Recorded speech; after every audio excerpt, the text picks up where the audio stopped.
আসসালামু আলাইকুম রহমতুল্লাহি বরকাতু। আপনারা দেখতে পাচ্ছেন একটা এয়ার কম্প্রেসার পাম্প।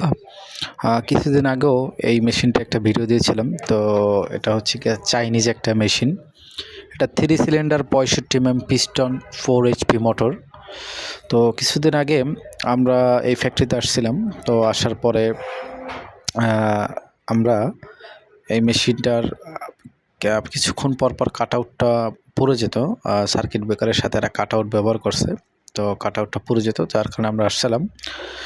তো অন্য কোনো সমস্যা ওই দিন ছিল না, বা আমাদেরকে বুঝিয়ে সে বলতেও পারে না, যার কারণে আমরা শুধু কাট আউটটা ঠিক করে দিয়ে তারপর আপনার পিছনের পাখাটা ভেঙে গিয়েছিল। তো আমরা প্রথমে পাখাটা নিয়ে যাই না, পরবর্তীতে আমরা পাখা নিয়ে গেছি। এই যে কাট আউটটা বারবার পুড়ে যেত আর পাখাটা ভেঙে গেছিলো। তো পরবর্তীতে আমরা পুরাতন পাখাটা রিপেয়ার করে দিয়ে আসছিলাম আর কাট আউটটা লাগিয়ে দিয়েছিলাম। দেওয়ার পরে মেশিনটা খুব স্বাভাবিকভাবেই চলতেছিল। তো তারপরে 2 থেকে 4 দিন সম্ভবত 4 দিন পরে আমাদেরকে আবার ফোন দিছে, ভাই সেম সমস্যা আবার মেশিনে দেখা দিছে, আসলে এর কারণ কি আর এর প্রতিকার কি? তো আমরা প্রথমে তার কারখানায় গেলাম, দেখলাম যে মোটরের পিছনের যে কুলিং ফ্যানটা ছিল না, কুলিং ফ্যানটা ভেঙে গিয়েছে, যেটা রিপেয়ার করে দিয়েছিলাম এটা ভেঙে গেছে। আর তারা কভারটা, মোটরের যে পিছন সাইড কভার, সেটা খুলে নিয়েছিল। তারপরে আমরা আপনার কাট আউটটা লাগানোর পরে মেশিনটাকে চালু করলাম। চালু করার পরে আমরা মেশিনটার প্রথমে এম্পিয়ারটা দেখার চেষ্টা করলাম, যে এই মেশিনটা মূলত এম্পিয়ারটা নিচ্ছে কত, আসলে সমস্যাটা কোথায়। আবার কাট আউট কেটে যায়, এটার পিছনে তো একটা কারণ আছে।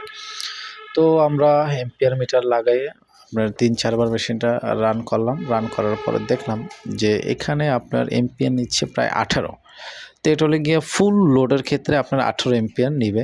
তো সেইটা এখানে ডাইরেক্ট দেখাচ্ছে 16 থেকে 17 বা 18 দেখাচ্ছে। তো আমরা, এটা হচ্ছে গিয়ে আনলোড, ট্যাঙ্কিতে কিন্তু মাত্র ছাড়া হয়েছে, এরকম হাওয়ার কোনো প্রেশার নেই, হয়তো 10-15। এই যে আপনার এম্পিয়ারটা দেখতে পাচ্ছেন, এটা হচ্ছে গিয়ে আপনার এম্পিয়ারটা নিবে মেশিন যখন পূর্ণ লোডে, মানে ট্যাঙ্কি যখন আপনার ফুল লোড হয়ে আসবে, দেখা যাচ্ছে 120 প্রেশার আসবে, তখন যে এই এম্পিয়ারটা নিবে। তো আমরা মেশিনটা 2-3 বার সুইচ দিয়ে অন করার চেষ্টা করলাম। প্রথমবার যখন ট্যাঙ্কি খালি ছিল মেশিনটা চলছে, কিন্তু পরবর্তীতে খেয়াল করলাম যে মেশিন আর চলছে না। তো কী হইল ব্যাপারটা? তো আমাদের আসলে এটা দেখার বিষয়, কারণ এম্পিয়ার নিচ্ছে বেশি। তো যার কারণে আমরা প্রথমে ক্যাপাসিটার বক্সটা খুললাম। ক্যাপাসিটার বক্সটা খোলার পরে দেখতে পেলাম যে এর যে রানিং ক্যাপাসিটার, এটা হচ্ছে গিয়ে ফুলে গেছে, ভিতর দিয়ে পুড়ে গেছে। আর একটা বিষয় হচ্ছে এর যে স্টার্টিং ক্যাপাসিটার, সেটাও আপনার শর্ট হয়ে তেল বের হয়ে গেছে। তো আমরা দোনোটা ক্যাপাসিটার পরিবর্তন করে দিব। আমাদের সঙ্গে থাকুন এর পরবর্তী ভিডিও দেখার জন্য।